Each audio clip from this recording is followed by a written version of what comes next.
बापू की आत्मकथा सत्य के प्रयोग के पिछले अध्याय में आपने सुना कि मित्रों की सलाह पर गांधी जी स्वास्थ्य लाभ हेतु माथेरान गए, परंतु वहां जाकर भी उनके स्वास्थ्य पर कुछ खास फर्क नहीं पड़ा। तब डॉक्टर की सलाह पर और कस्तूरबा के आग्रह पर गांधी जी बकरी का दूध लेने को राजी हुए। अभी स्वास्थ्य लाभ हो ही रहा था कि गांधी जी ने रोलेट कमेटी की रिपोर्ट पढ़ी। इस पर गांधी जी ने सत्याग्रह शुरू करने का मन बनाया। तो आइए इसी कड़ी में सुनते हैं महात्मा गांधी की आत्मकथा सत्य के प्रयोग से अध्याय वह अद्भुत दृश्य।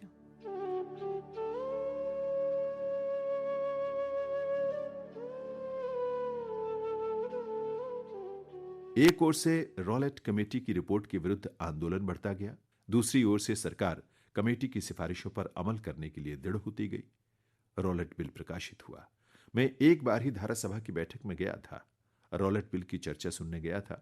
शास्त्री जी ने अपना जोशीला भाषण दिया, सरकार को चेतावनी दी। जिस समय शास्त्री जी की वाग्धारा बह रही थी, वॉयसरॉय उनके सामने टकटकी लगाकर देख रहे थे। मुझे तो जान पड़ा कि इस भाषण का असर उन पर हुआ होगा। शास्त्री जी की भावना उमड़ी पड़ती थी। पर सोए हुए आदमी को तो जगाया जा सकता है। जागने वाला सोने का बहाना करे तो उसके कान में ढोल बजाने पर भी वो क्यों सुनने लगा। धारा सभा में बिलों की चर्चा का फार्स तो करना ही चाहिए। सरकार ने वो किया, किंतु उसे जो काम करना था उसका निश्चय तो हो चुका था। इसलिए शास्त्री जी की चेतावनी व्यर्थ सिद्ध हुई। मेरी तूती की आवाज को तो भला कौन सुनता।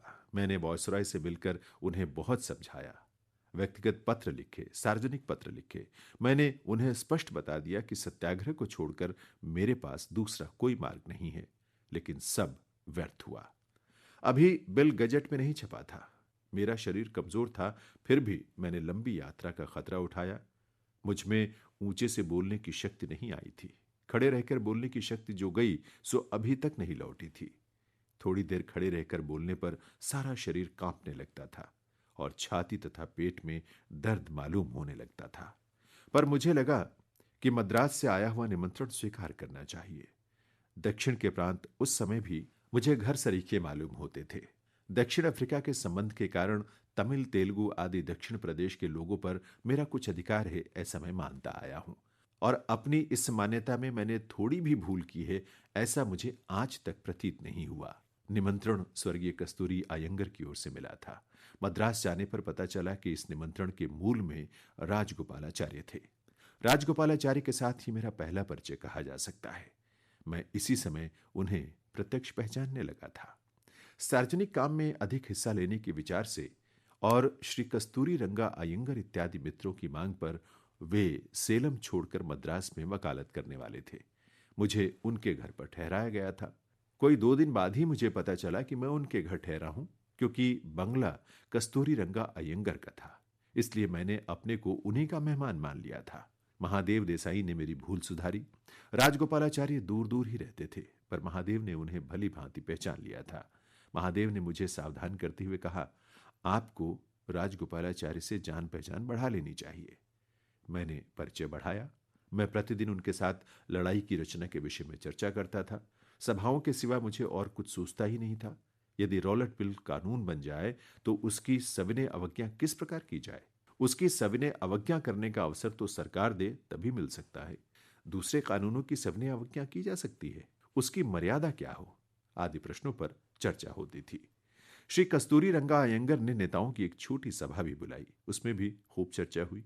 श्री विजय राघवाचार्य ने उसमें पूरा हिस्सा लिया। उन्होंने सुझाव दिया कि सूक्ष्म से सूक्ष्म सूचनाएं लिखकर मैं सत्याग्रह का शास्त्र तैयार कर लूं। मैंने बताया कि यह काम मेरी शक्ति से बाहर है। इस प्रकार मंथन चिंतन चल रहा था कि इतने में समाचार मिला कि बिल कानून के रूप में गजट में छप गया है। इस खबर के बाद की रात को मैं विचार करते करते सो गया। सवेरे जल्दी जाग उठा। अर्धनिद्रा की दशा रही होगी, ऐसे में मुझे सपने में एक विचार सूझा। मैंने सवेरे ही सवेरे राजगोपालाचार्य को बुलाया और कहा, मुझे रात स्वप्नावस्था में यह विचार सूझा कि इस कानून के जवाब में हम सारे देश को हड़ताल करने की सूचना दें। सत्याग्रह आत्मशुद्धि की लड़ाई है, वो धार्मिक युद्ध है। धर्म कार्य का आरंभ शुद्ध से करना ठीक मालूम होता है। उस दिन सब उपवास करें और काम धंधा बिल्कुल बंद रखें। मुसलमान भाई रोजे से अधिक उपवास न करेंगे, इसलिए 24 घंटों का उपवास करने की सिफारिश की जाए। इसमें सब प्रांत सम्मिलित होंगे या नहीं ये तो नहीं कहा जा सकता, पर बंबई, मद्रास, बिहार और सिंध की आशा तो मुझे है ही।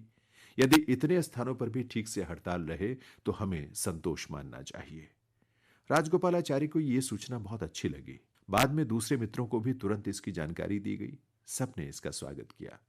मैंने एक छोटी सी विज्ञप्ति तैयार कर ली। पहले 1919 के मार्च की 30वीं तारीख रखी गई थी, बाद में 6 अप्रैल रखी गई। लोगों को बहुत ही थोड़े दिन की मुद्दत दी गई थी। चूंकि काम तुरंत करना जरूरी समझा गया था, इसलिए तैयारी के लिए लंबी मुद्दत देने का समय ही नहीं था। लेकिन न जाने कैसी सारी व्यवस्था हो गई। समूचे हिंदुस्तान में, शहरों में और गांवों में हड़ताल हुई। वो दृश्य भव्य था।